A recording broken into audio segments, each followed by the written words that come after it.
Muhammadu khairul wara man jana mumbashira shauki lil khairul bashari al-yasimi iliyatohari al-mustafa min mundore atwairil mundore يزداد شوقي كلما أيندرك بنيا ماما. أعوذ بالله من الشيطان الرجيم. بسم الله الرحمن الرحيم.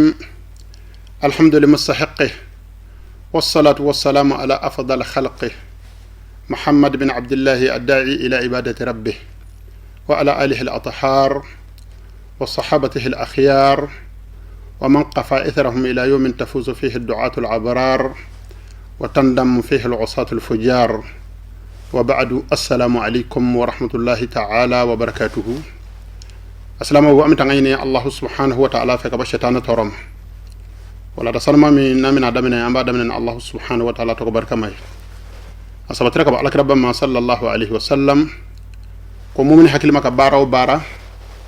na ya damina na ma damina bismillahir rahmanir rahim ya ko bara ko bitike alakra bayni wa sallallahu alaihi wa sallam fasuko shiya saba ashin sita kelini fatuko dola alakra ba ko fa huwa aqta'u fatuko werala ako fa huwa abtaru fatuko werala ako fa huwa ajzam hat saccew muno be alakra sallallahu alaihi wa sallam ka ma korodon allah kanu sara kayra la ulu ya bele jele faranyonga ka korofan da kuru nyekeli ko wa ma'na al-jami'i naqisul barakati ko bela jele koroye ni joyi sami yere la kanyina alako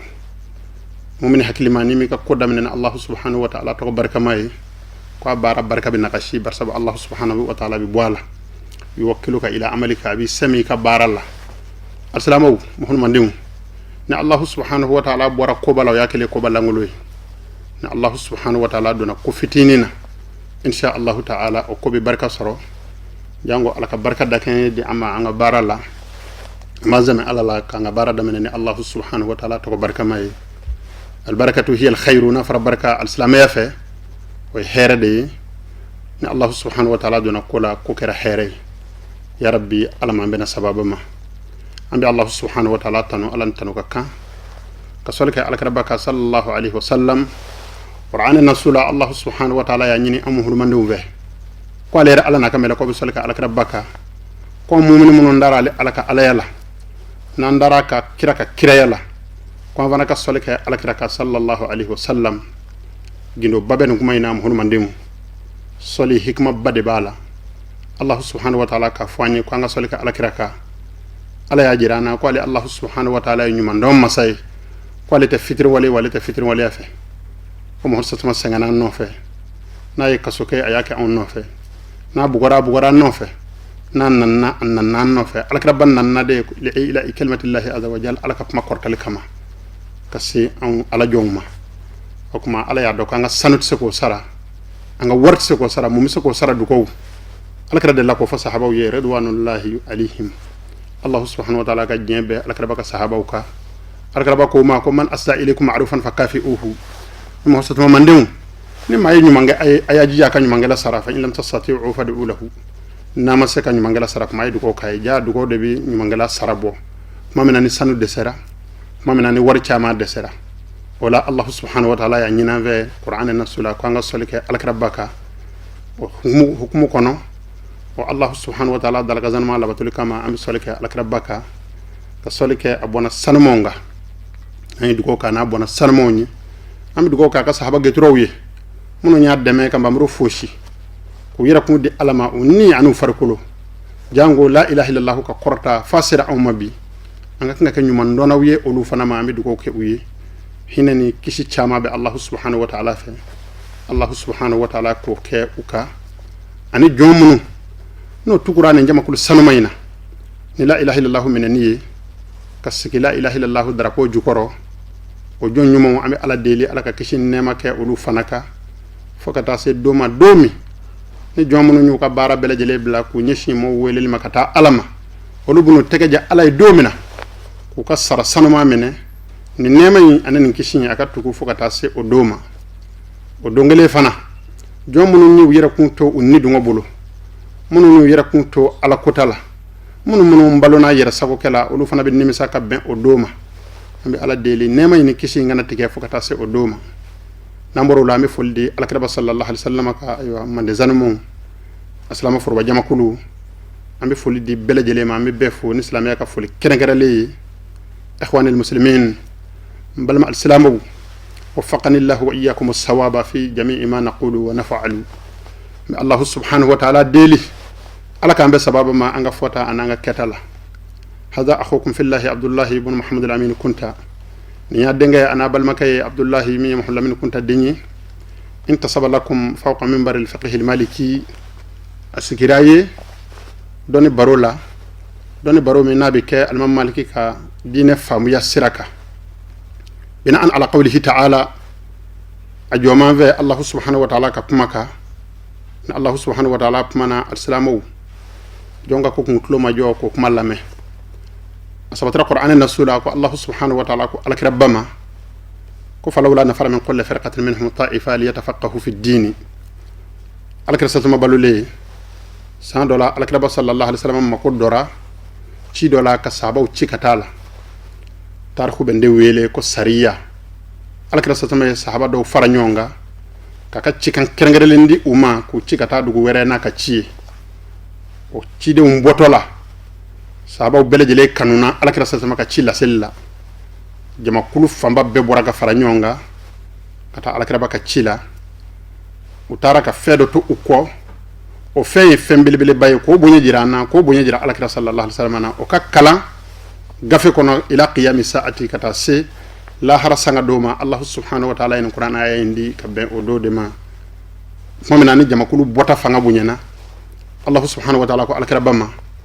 وما كان المؤمنون لينفروا كافة محمد كو مؤمن من ورا بوتا تشايرا جماكم مانغا بوا كسني حكيما فلولا نفر من كل فرقة منهم طائفة محمد ني اكو ني جما كل دوم من قبيله من لمن ينا امهد لا من لمن يراني الله سبحانه وتعالى لا امهد بولو ني كو جما كل دون دون من او قبيله ولا كولو فرانيونغا كي كا تشيدي اولوما اولو كاتيكا تشيلاسي او قبيله ماتو olu ka sigi emuhur kerefel yatafaqahu fi dini ku kala dina kitula iku kala dina fiqhula ika dina kitu jira ula qur'ani min bi jingi ika nunun tale ko fe olu ko kala ibolo jango ni uka jama kulu munun tara chila nolu sekira kana wati mina nunu vana ka ke kala ni ngaramo ko ye ko lu kala wala yudhiru qawmahum idha raja'u ilayhim nuka jama kulu to munun zekira uko ulu fana ka jo emuhur jorola ulu ye ulu fana kala nende ni allah subhanahu wa ta'ala ka ay walla yini bajira ila e mo hosata ka cika boni allah subhanahu wa ta'ala yoro e ka cibele jele la yini dina nyetane dina yirway nga fembe mi nga boni allah subhanahu wa ta'ala bolo no e dina kalaye no e dina kitu nyini ni e ka shidon dina yiratte no ta'ala o ko mo hodo kana son ko ngajjo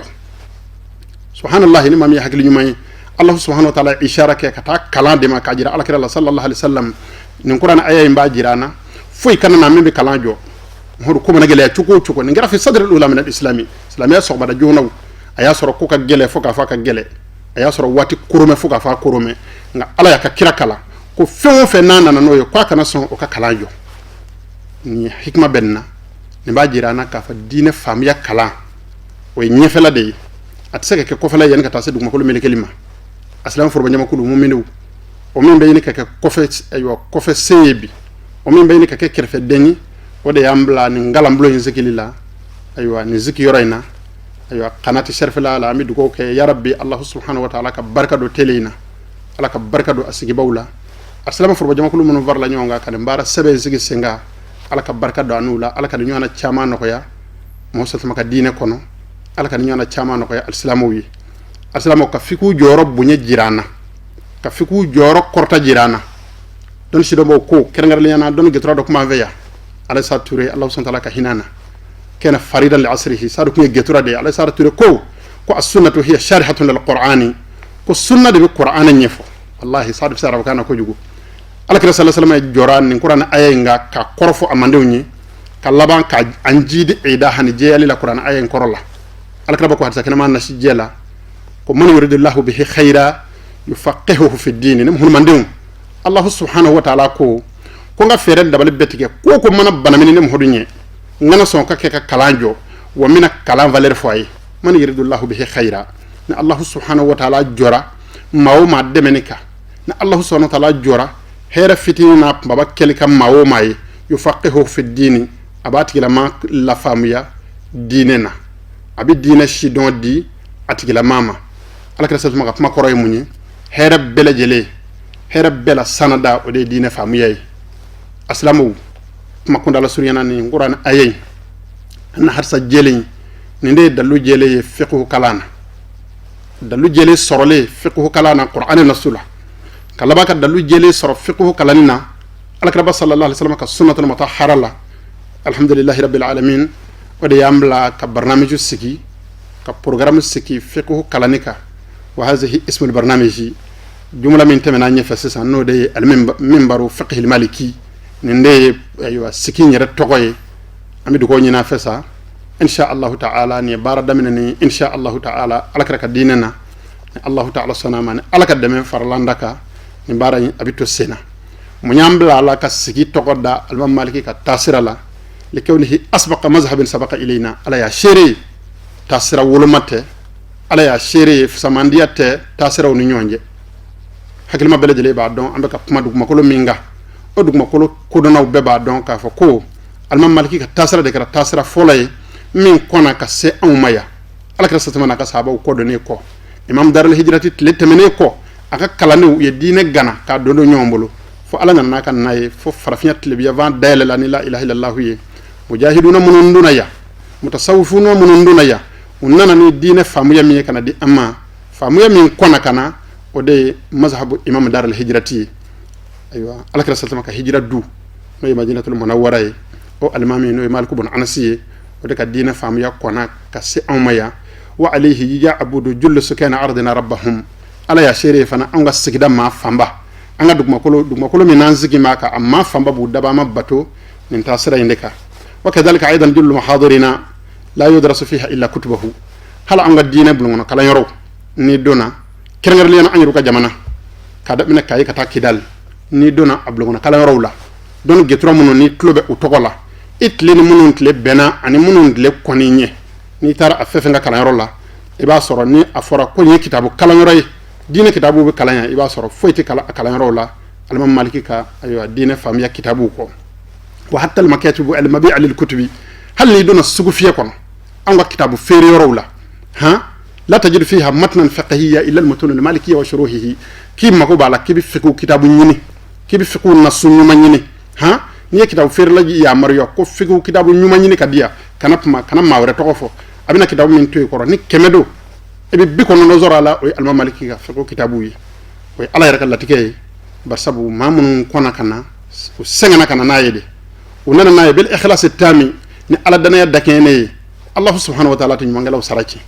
Allah subhanahu wa ta'ala tin mu'minu saraki nunu ye senge minge fu seku no efasi an fara bi sega fami sega banyere la sira mi sega lafu nga ka tunu ala kala direti soma asabu jomunu zengana kana naye Allah subhanahu wa ta'ala nyungundo tientigo kundo Allah subhanahu wa ta'ala ya shere to ko kele la fana yo khatibuna lisanul ilmi qa'ila doni dalane bi pma enve mbalma kay mbalma muso umirna allah no khatiba an-nas illa bi qadri uqulihim doni ya maruya ko al-islam be pma ba belejele ni bi pma ika sikiro laje ibina pma mamunu nyenu klobi kana pma ni u hakili hakay u hakili bi se pma mi ngoro o fuye u hakili tise mi ngoro kan o fuye walidhalika bi idhnillahi ta'ala wa pma kan zanuma kama allah subhanahu wa ta'ala ka jien hukumu kono بعدما أن استخرته سبحانه وتعالى نجليكو كا الله سبحانه وتعالى استخارة نيوانيا نجليكو كا استخارة نبوية سلي كان زمان الله كاجر الله نيانغتاي كان مبارا يندمن إيه على كديننا ناصر لا إيه على جيبالا على فرانغا يكاسر دايلا على ناصر يجينت على عنيش يلما كبون مبارا يما إيه جيب مينا يكانيش أمه والاستخارة كليكو أردت أن أقوم بهذا العمل رجيا من الله سبحانه وتعالى hawabahu an jigin ne ko alala ko ma nyaan la nyini ka wuli ka njo ne mbara sanuma nyi an jigi be Allah subhanahu wa ta'ala ka baran sarala yawma la yanfa'u malun wala banun illa man atallaha biqalbin salim anjigi be alaka ko alabiso kan zarani mbara sanumayna do mi ni jon ka sebi dese wallahi o do be ko fagan alaka do no ko yana mbal mal salama bema do mi am nyon zoro ama mal malke dayane juru sara masanyefe ko be saga do mina ado ba soro setigu ka sebana ado ba soro fanga singane beminena wallahi alaka do no ko yama o do anjigi be alaka ko alabiso ngan zarani mbara imbaraji la o do ado la yanfa'u malun wala banun nafoloti ma nafa ado foni nafolo min ngira ka ala nyini wala banunu dendi ma nafa ado illa man atallaha biqalbin salim foni jomin zera ala mani dusungu zanumani ya rabbi ala kaka ala yakama kaka ala karabana bona kama ala ka ndeme anga seni dusungu zanuma ya ala ma odo wa ta'allumu wa da'watu ila allah assalamu muhammadin kamo kala kamo wele kata alama wa wazifatu rusul wal anbiya wa kirawni nabi mo nga barade wa hum afadilun nasi ala ya shire olu ya lafsa manduyi mami zono ma koyoyi mami maso ma koyoyi allah subhanahu wa ta'ala minge obana wallahi kiraw ni nabi mo nyi mo nyamoyi nen voriya bi hakilla do dima abajiri la de ko mo ye kelenye ko te koyna ala agbe so ko menefo ala ka getura wallahi ako kwanye kelenye ko te ala ka dalla jom mi nyon dani fin chamade ala ka kelenye mande amma mo welel kata alama o kiraw annabi mo nga barade allah subhanahu wa ta'ala bo bara sanma tan qur'ana nasula ala ko qur'ana nasula ko wa man ahsan qawlan mimman da'a ila allah wa amila salihan wa qala innani minal muslimin ko joni ngap macce kany katame mata ka mamen bi mo wele kata ali alama wa amila saliha atigala be bara nyumande gati jugmange wa qala innani minal muslimin ati mo wele kata kafiriya ma bi mo wele kata islamiyya de ma ba fo mo yene islamiyya wa islamiyya ni ne ka sarfan alhamdulillah rabbil alamin da'wa shartu dafa matigila maana abi min bo adaka fo mo ye aba shidon abi min bo adaka fo mo ya ba fo ala jati kama nen zabatira alhamdulillah rabbil alamin وقال الشارع الحكيم محمد المصطفى صلى الله عليه وسلم الكربا فنكو كوكرا كاجيرا لا كو باراي فمي امبلالا باراي ان نفبوني اودي انيشي ني باراي ما انيا تشيتا انفو انا موكو انيا تشيتا انغرا موكو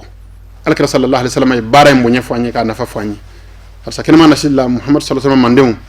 الكرا باكو قل ان يهدي الله بك رجلا واحدا خير لك من الدنيا وما فيها محمد ايات لو ما جو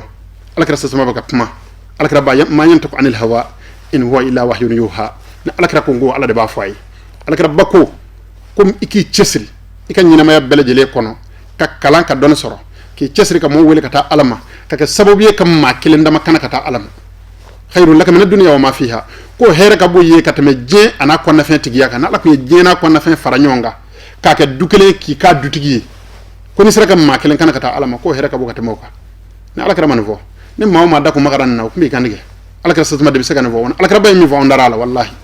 ma jarrabna fihi kadba amma ngalo do alakra nona na alakra bakko ngo ala de ba fay alakra ma dawma ka jirana ka mo wele kata alama ko haken dando abaraji haketala annafa haket saka fo alakra bakko ko man ta'allama baban min al-ilmi ne mami donne bonda kelengala o otiya thawaba 70 nabiyya aywa ni mami zira ka donne bonda kelengala ka shidon ka laban ka mo kala o donne bonda kelela ko allah subhanahu wa ta'ala bin nabiy mom bi wolovla mbaraji di o barake bama o fi riwayatin siddiqa lakalli do alakra bako ko cientigi o ma bi wolovla ko allah subhanahu wa ta'ala bo ka baraji di o tigila mama assalamu ni mamen dame alakra allah sallallahu alaihi wasallam ni meytlola ikakngi cesri ka doni ni ka soro ni doni soro wati mine manga daga sunable ikakngi cesri ki ni ro soronna yani saya doce o fi riwayatan aida annana hafsa kenama wala kokura alakra satuma baka fani ko khairul laka mimma tal'at alayhi shamsu ko ni saraka mo wele kata ayo ni saraka don nyuma ni ka soro kala baka ka sababu ye ka mo kala o don nyumana mo saraka ala don nyuma ye ka ala batano don nyuma ye ko heraka bo ka temet le yengera jefe on fenga min matla'il shamsi ila maghribiha ka minat le yenga yorola kata sabe yoroma koron da anit le bi dani nyonje nit le yengera fenna fama fefenga kika baran nafa ka bo ka temoka subhanallahi alakra satuma alaka nasara kayrala وقال عيدا على كربما دا فنا ما كوكرا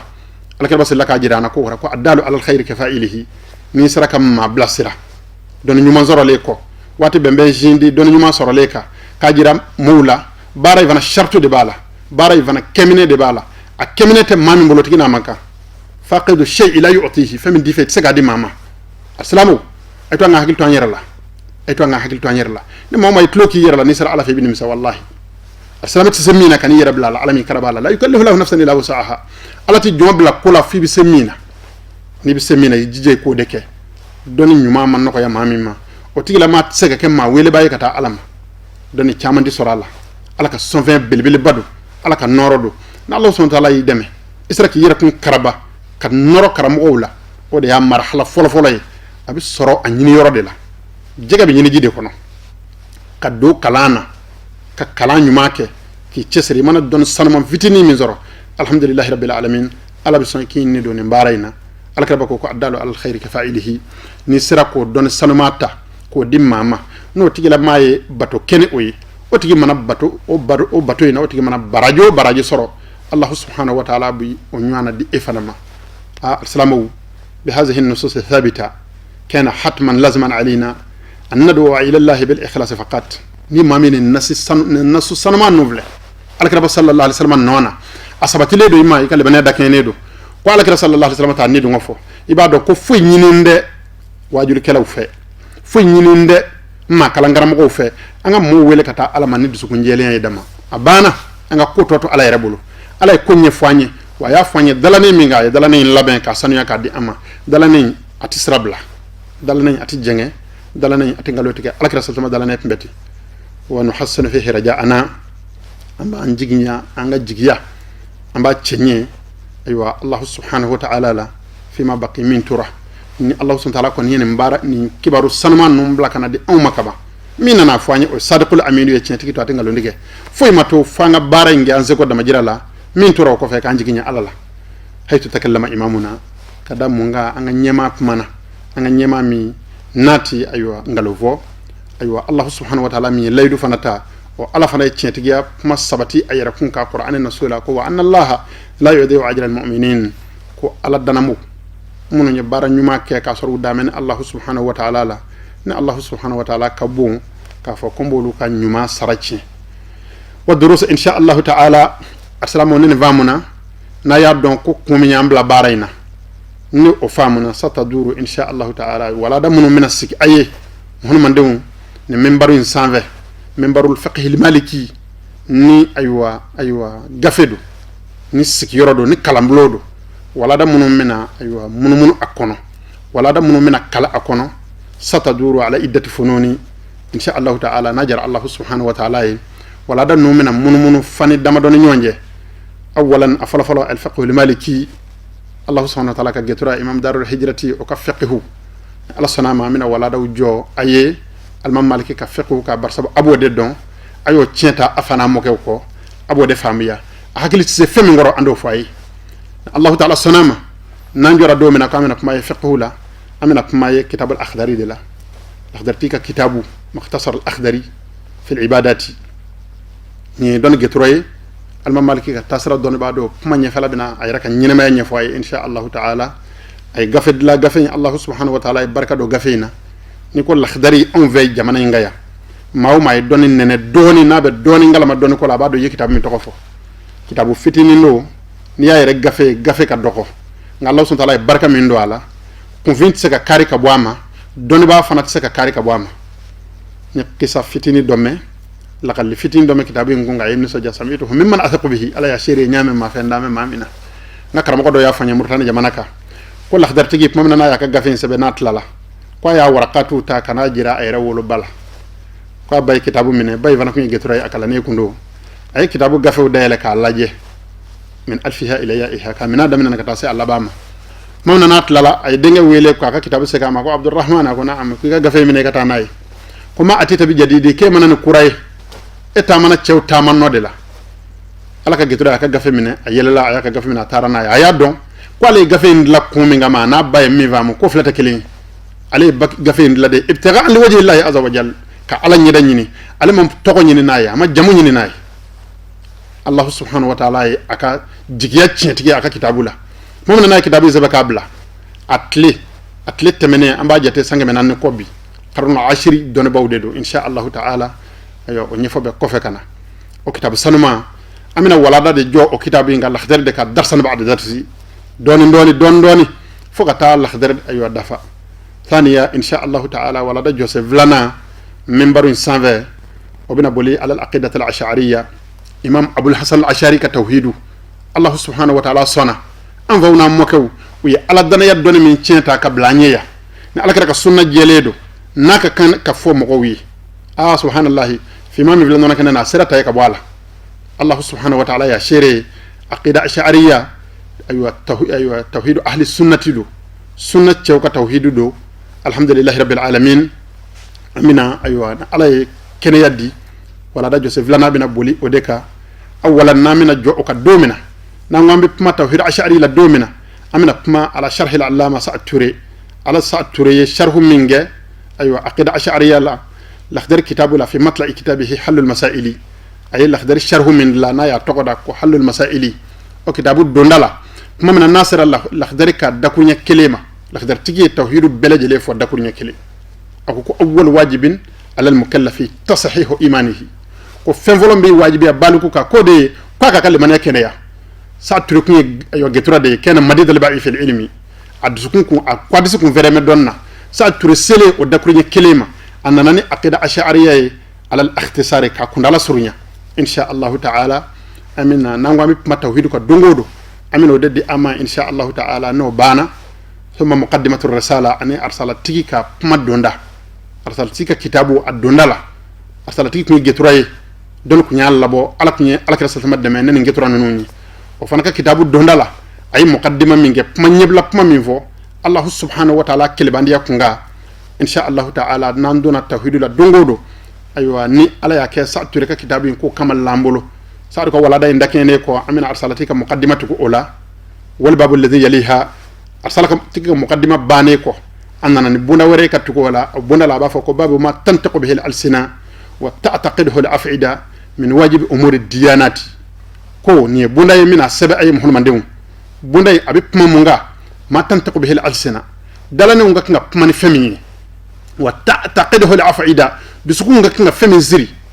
fi haqqi allah subhanahu wa ta'ala min wajib umur ad-diyanati dina wajib yakula allah subhanahu wa ta'ala masay davaraka kinga kek anaka jowni nyonje alaka kinga faraka bwaka jowna ka jirana huwa khaliqu wa nahnu al-makhluqun ala dal masay awni allah subhanahu wa ta'ala ka davewni o ko fe fana kirawni nabi mo davaraka kinga jira una ni nyonje maka kinga don fana allah subhanahu wa ta'ala tamashu nyimi abi fo donde ma ko tawhidu ni aqida ash'ariyya no kar arabo kay inya koro fol labaye minni insha allah ta'ala wala daw binatu nyona ni yamay tlola ko aqida ash'ariyya o de ala kele bandiya donimi nabi son aywa barka nyinima ala kele bandiya donimi be son assalamu ka allah subhanahu wa ta'ala barka nyini ala kele bandiya donimi be son assalamu ka ala kele bana bono barka nyini ala kele bandiya donimi be son ha assalamu ku majingi anyir dama ka nyom bunya nga nyom barka nyini muso ka chebunya ka karama ka barka nyini kalande ka karama ko bunya ka bar aywa karama ka barka nyini assalamu ka allah subhanahu wa ta'ala maka allah subhanahu wa ta'ala toko dugo sanmo assalamu ko barka nyini dalu jele bi sabati tawhidu mimbe dalu jele jo aywa o baraw ka bi fodema ko al aqida al ash'ariyya don ba mi nya sabe imam abul hasan al ash'ari do allah subhanahu wa ta'ala ka keneyadi ka wati fere ka dalane sabati amina do foy ay reka nyina mayaka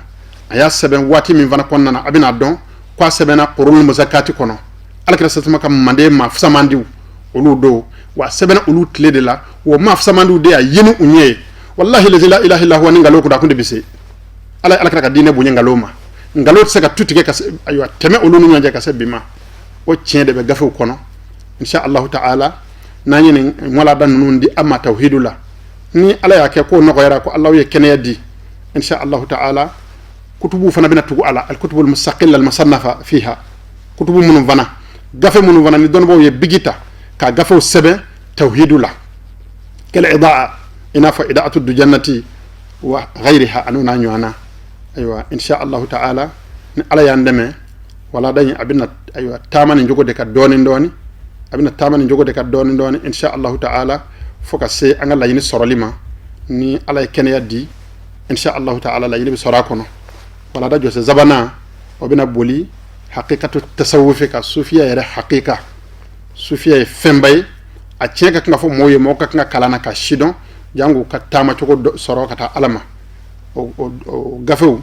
insha Allah ta'ala na ala latigara la dongo do kan zigira ko amina ma sufiya ka amena daminani ke yoro men insha Allah ta'ala bina kay mabadi at-tasawuf li ibn ashiri on ashiri tika kitabul laban yoro la ay dakuri fla sebe sufiya ka amino nyefo mo hulmande munyi ami jo o ka bil sani sharh wal bayani ka wala ka nyefo mo ye jango mo ka fitini vam sufiya la wal khatima lil allama al yadali rahimahullahu ta'ala na Allah ta'ala sanama ko alay ken yaddi ni andlala bun ashiri tika kitabul sufiya la aywa sufiya kitabu barkale mbambolo ko al khatima lil allama al yadali aywa ay gafe indla ka togoda ko al khatima o gafe be sufiya la comme al-akhdari be fiqula chogomina thumma al-hawi al-kutub as-sufiyya o kofe gafe min vanaye sufiya kitabu belajele faranyonga ay masalikul jinani li khadim rasulillahi sallallahu alaihi wasallam masalikul jinani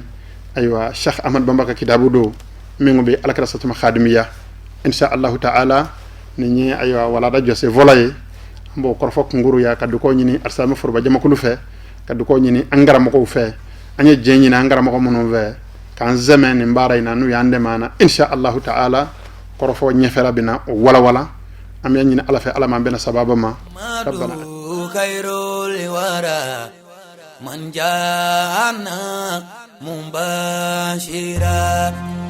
shauki lil khairul bashari al-yasimi Iliatohari Al-Mustafa Mini Mundore Atohairil Mundore Yazdadu Shauki Kulam Ayan Duraku Banya Mama